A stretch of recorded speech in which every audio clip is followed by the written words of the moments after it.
Robert Fulton was born on the 14th of November, 1765 in Pennsylvania, United States. His father was a poor but hardworking farmer who also engaged in other odd jobs to realize more money to provide sufficiently for his family. But at the age of 6, Robert lost his father to an incurable disease. At the time of his father's death, there was actually no one to provide for him but his weak mother.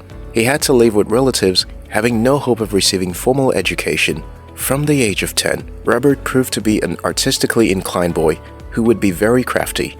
A local goldsmith who noticed Robert's potential hired the young teenager to help make designs for his works. Some years later, Robert moved to the large city of Philadelphia, where he spent about 5 years making portraits, which he typically sold to make ends meet. By the time he was 22, he had saved enough money to purchase a small farm for his mother. In 1786, Robert moved in with a family friend in London, with whom he began studying painting. At the time, it appeared that nothing could make him deviate from his ambition to become a successful artist. However, Robert eventually found something else more interesting: engineering. He gave up painting and started an apprenticeship in a mechanic workshop. As an apprentice, he was very curious and eager to know how the engine of a vehicle works. In 1793, Robert had a groundbreaking idea that could set him up for life. He had an idea to build a steam-powered vessel.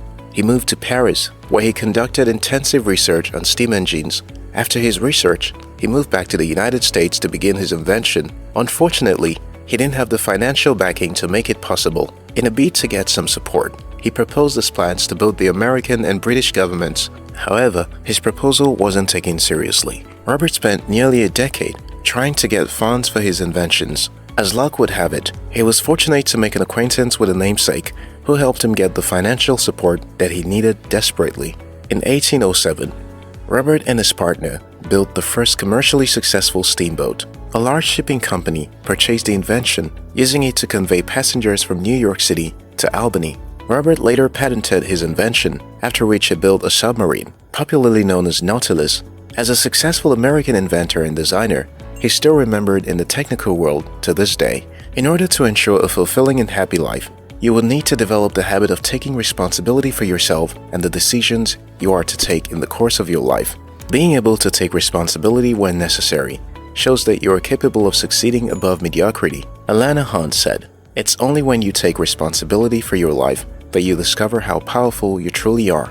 You may never discover your true potentials and strength if you're too scared to take responsibility. When problems occur, don't run away in fear. When you face failure or disappointment, that is the moment you should rise up and take responsibility to make things right. Hal Elrod said, "The moment you take responsibility for everything in your life is the moment you can change anything in your life."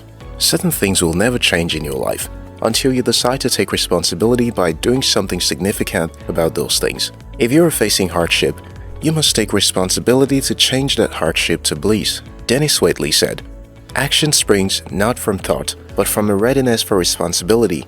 Being able to take action and solve your problems is dependent on your ability to take responsibility. You must be willing to take responsibility each time you find yourself in a difficult condition that requires speedy action. Robert Fulton was a man who knew the importance of taking responsibility for his circumstance. It's high time you started taking responsibility for your life.